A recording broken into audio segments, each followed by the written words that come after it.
This is Andi Purewal for Boxing Social in association with Betfred, and I'm delighted to be joined by boxer-sized Ben here in Las Vegas. Ben Davison. Ben, how are you? I'm good, thanks, mate. You? I'm all good. Firstly, congratulations on the victory this past weekend. You played a major part in guiding Josh Taylor to his undisputed victory against Jose Ramirez. We haven't had a chance to speak and to catch up since. So just to go back to the night, how would you reflect on it now, Ben?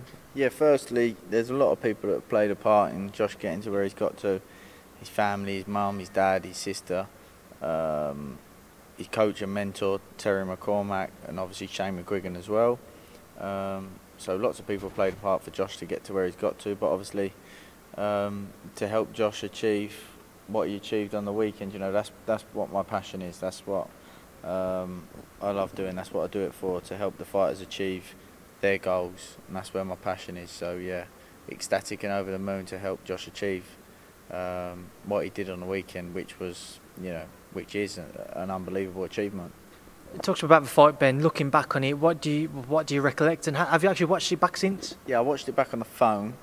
I'm going to watch it back properly, the full proper broadcast tonight on my iPad. Yeah, I mean, you know, there was moments that when I went back and scored it, I scored it probably 116 or 117 to 111. There was a round there that I had a draw, an even round, but you know, you could have gave it to Ramirez.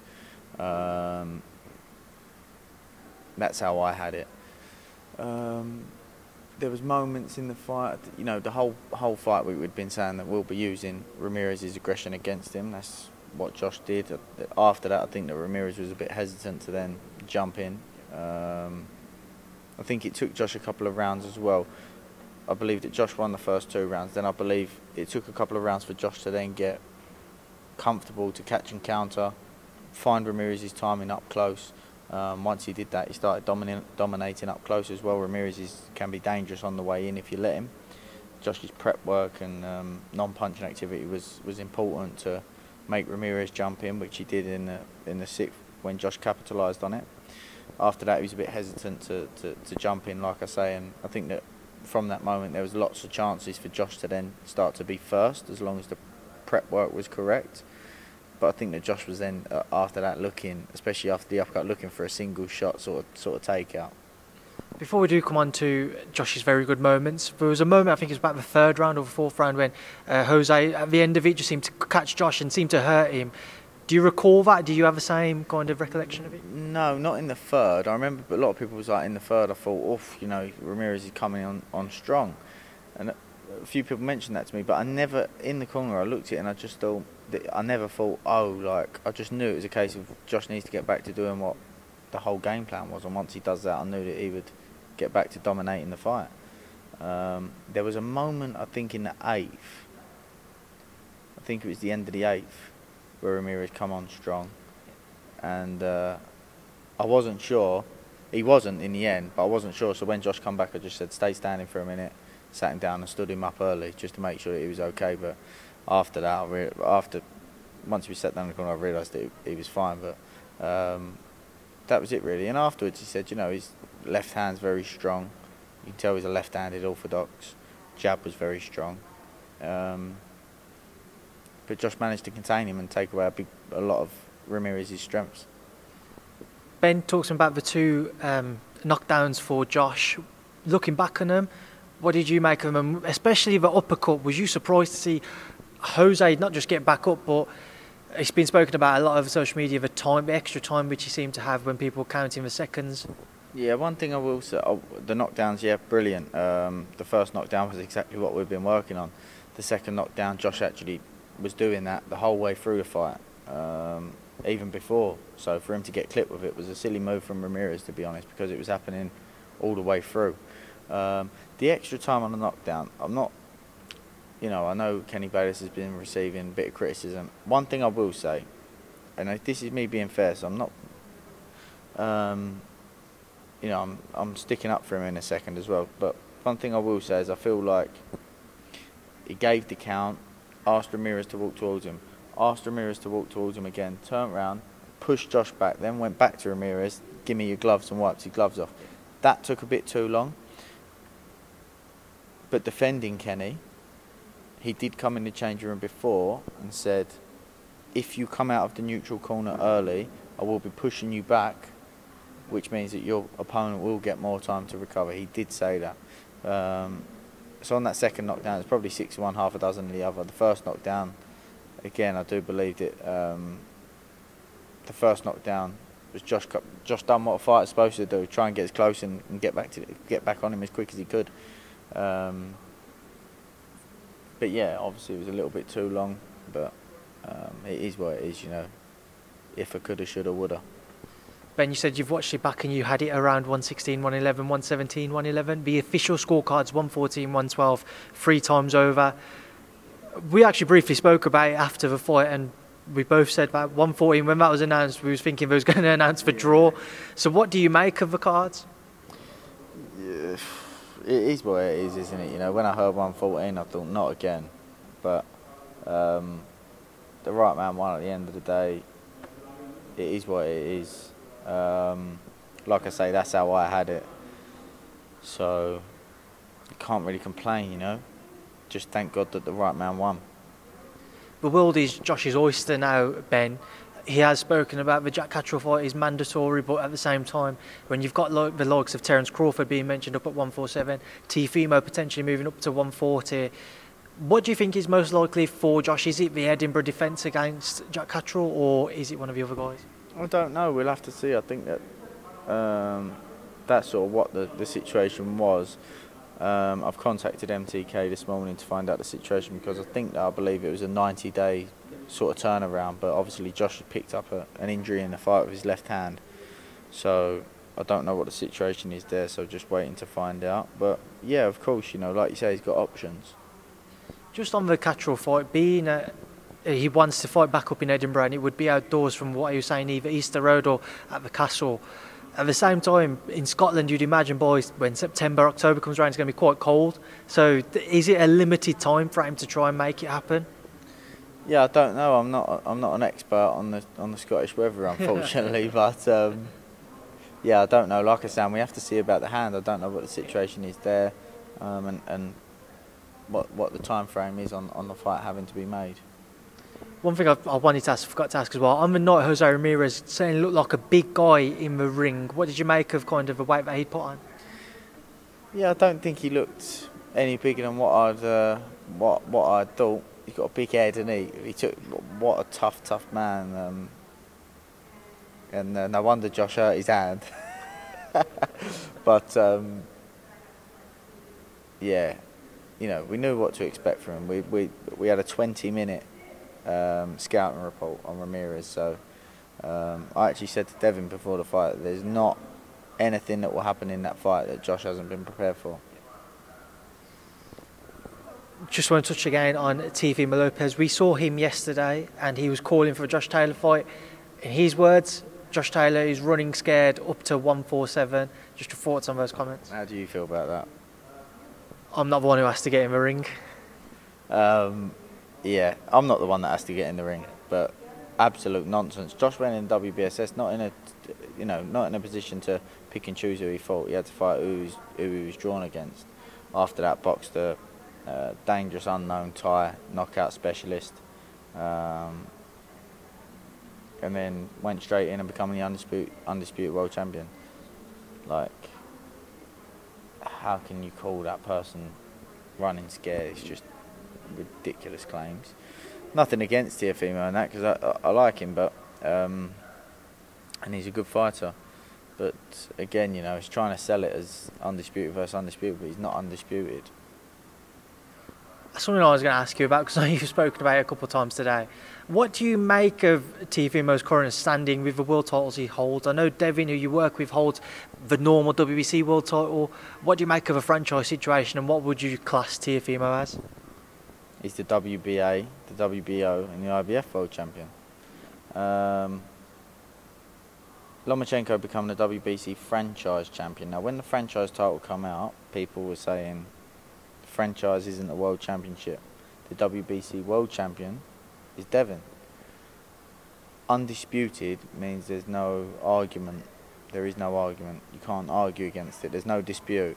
However, there's a lot of dispute over this, so clearly he's not undisputed, is he? because it takes away the whole meaning of it.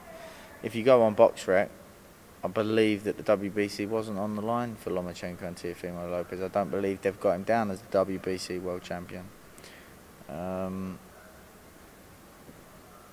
So yeah, he's got business to deal with in the lightweight division.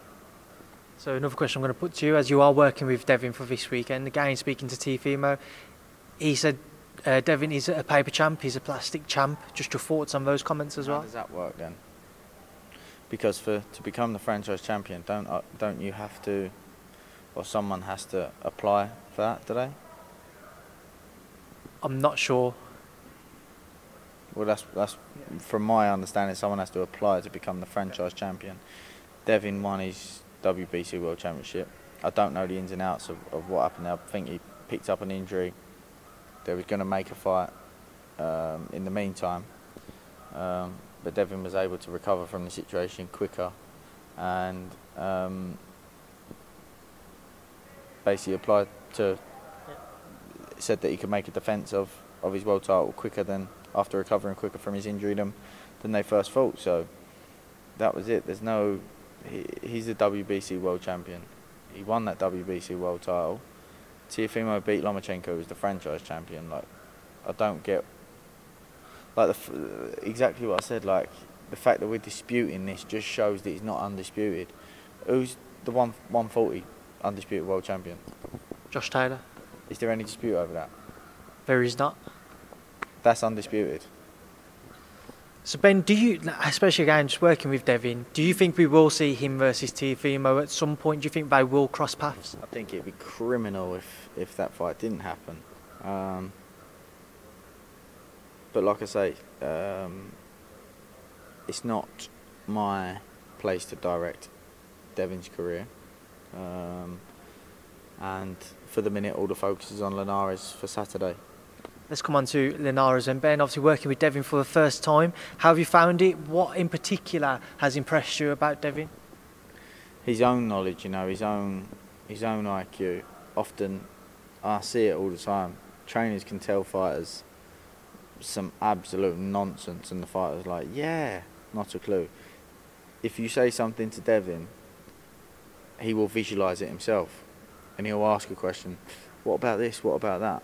And sometimes you'll have a discussion because he can visualise it, he understands, which shows his own IQ,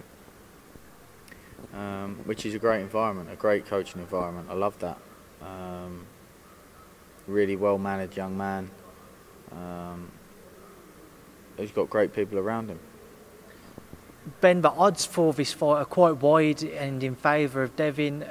Does it surprise you that, given the past accomplishments of Jorge Linares, Devin, certainly at a younger stage of his career, despite his achievements so far, is considered such a heavy favourite? Yeah, I think it just says everything about how highly Devin's rated. You know, for Jorge Linares, a multi-weight world champion, who's achieved what he's achieved, to be looked at as a stepping stone. Not that any of us are looking at it as a stepping stone, but for him to be looked at as a stepping stone for Devin at 22 years old, just says everything about highly rated Devin is.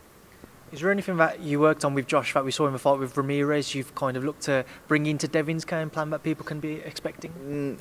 No, there's well, yeah, I suppose, but there's just principles, philosophies, and fundamentals that don't change. When you talk about principle, what somebody is doing, I don't know how to explain this without... By giving away too much. Yeah, basically, but in a nutshell, like, a principle is what someone's doing. That's their goal, that's what they're trying to do. How they do it can vary. That's called style. So, for example, someone looking for a left hook, just simplify it. How someone looks at that left hook, or looks to land it, or looks to set it up, can vary. That's individual styles. But like I say, there's fundamentals that just don't change. Ben, having spoken to Jorge Linares earlier, he said he's obviously changed up his training to suit Devin. He also said one thing in particular, he's been kind of working a lot more on his fitness. With that in mind, is this a fight which you expect to go into the latter rounds, go the full 12, or should we expect to see something else from Devin which might suggest otherwise? Yeah, I think it's important that Devin doesn't. It's important that he establishes himself in there. I think that you have to go in there and look to implement yourself and impose yourself on Linares, because he's a very good boxer himself. But of course, Devin's a slick boxer. But fights of this level, when people go, he's going to box him, he's going to this, going to that, what the hell does that mean? Because what Josh done against Ramirez in breaking out of the clinch, sliding his arm in just to create enough room in the left uppercut, that's boxing. It's all part of boxing. He outboxed him, he outthought him. So when people go outboxing, they just think that they mean jab and run around the ring. Will there be moments Devin's on the back foot? I'm sure. Will there be moments Linares on the back foot? I'm sure. So when you get two quality operators like these two, that's usually what it leads to, you know, having to see a bit of everything and a wide variety of a skill set, and that's why people tune in, that's why people want to see it, that's why people want to see great matchups. Ben, one final topic I just want to get your thoughts on. Somebody you previously worked with, but I know you have a very good relationship with still, Tyson Fury. Last week we saw Deontay Wilder was successful with his arbitration case, throwing out the fight between Fury and AJ for an undisputed bout. Firstly, what was your reaction to it? Because I actually saw you a couple of hours before that was all announced at the Top Rank offices. Yeah, you know, I didn't expect Wilder to win that arbitration, but he did. It's a shame for the boxing fans because they wanted to see the Joshua and Fury fight, but it is what it is. I know there's talk of saying, oh, you know, how can you be making a fight when that's going on and whatnot, blah, blah, blah. However, if no one expected, did you expect Wilder to win that arbitration? I don't really look into the legal side of things, but whilst it was going on, I was still kind of dubious as to what would happen with the AJ. Again, I don't know what the ins and outs of it are, so... However, yeah, no one really expected Wilder to win that arbitration. So, but obviously there was a bit of pressure from the WBO with the Usyk situation. So, if they'd left it till after the arbitration, and then it was too late to make Fury Joshua, people would have gone, oh, you idiots. Everybody knew that, you know, Wilder wasn't going to win that arbitration. You should have been busy trying to make the fight. That's what they did. Unfortunately, Wilder won the arbitration. There's nothing you can do about it, you know. Everybody tried their best to make the fight. But unfortunately, Wilder won that arbitration. I think that, like I say, people would have complained if they hadn't tried to make the fight. One positive to take away from it is that, God willing, both guys get through their next fights, and it seems like all the nitty-gritty, all the little details in negotiation, from what it seems like, is done. There's not much to have to go through, so it shouldn't take too long to be able to make that fight if both guys come through their next fights. Wilder Fury 3 has been set up, well, say Fury Wilder 3 rather now, with Tyson being the champion. It's set up for the end of July. Should we expect anything different this time around? We've seen Deontay obviously team up with Malik Scott. Yeah, Malik knows he's boxing. Would we expect something different? I think it's madness if there isn't something different. From the first fight to the second fight, Wilder tried something different. He tried to come out and establish himself, take centre of the ring and tried to push Tyson back straight away. In the second fight, he looked to be a little bit more patient. I think he tried to bring Tyson onto the shot, but, you know, Tyson knew what to expect and went out there and done a fantastic job. I think that if you're Deontay Wilder, is mad, like the only approach that he could probably take is 3-4 rounds, it's me or you. Because if that man's letting his hands go, it's got to be respected. If he doesn't find the shot in 3 or 4 rounds, yeah, it's probably going downhill for him. But if he looks to take his time and like he did in the second fight, I just think the same thing will happen again, if not worse.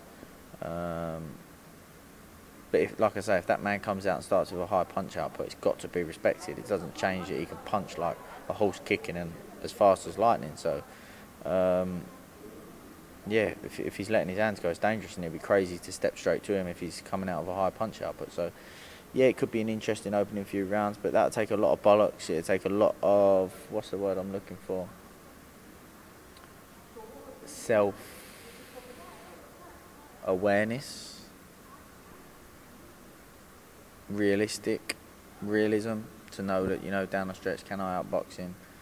Can I deal with a man getting that close to me and physically that much bigger than me, manhandling me? Probably not. So I think his only option is a high punch out. But if he does that, shit, is he going to be able to maintain that for too long? Probably not. But as long as he's letting his hands go, he's dangerous. On the other side of the coin, Anthony Joshua seems most likely it's going to be Alexander Usyk. Eddie has mentioned in, I might have been in an IFL interview, that there's still a possibility that maybe a Dillian White or Andy Ruiz out here or Luis Ortiz out here could take place. Does that mean vacating the WBO? I would imagine so, yeah. Oh, madness, isn't it? Madness. Lose the undisputed fight. What have been your thoughts on some people who have suggested, well, certainly over social media, because it is the two best heavyweights in the world, do the titles mean that much and people still just want to see them in the ring? What have been your thoughts on people who have commented about that? I think it's nice for the fighters, isn't it? I know what you're saying there, but it's nice for the fighters to go, actually, I'm undisputed. Because then you're going to get the people that go, oh, what about so-and-so, what about so-and-so? That's why I said when people ask me, I think it's absolute... Unfortunately, the Wilder arbitration stopped it, but people say, I don't think it's going to happen next. It's madness. The quicker them two fight, the better, because shit like this is going to get in the way. So, yeah, I don't know, but I think he'll probably fight Usyk. If that does happen, how difficult of an obstacle will Alexander Usyk prove to be for Anthony Joshua? And also, looking at the current crop of heavyweights, because of the way that Usyk boxes, is that not necessarily to the same level as Tyson, but the closest kind of imitation he could receive to one of the styles Tyson could produce against AJ?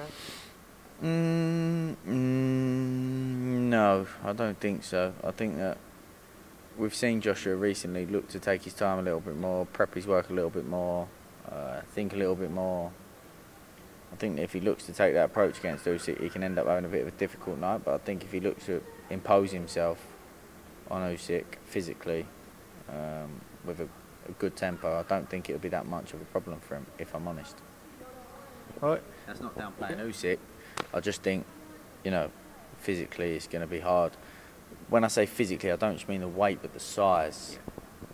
Putting that mixed in with Usyk style over 12 rounds, yeah, I think that Joshua's physicality will end up being a bit too much if he goes about it that way.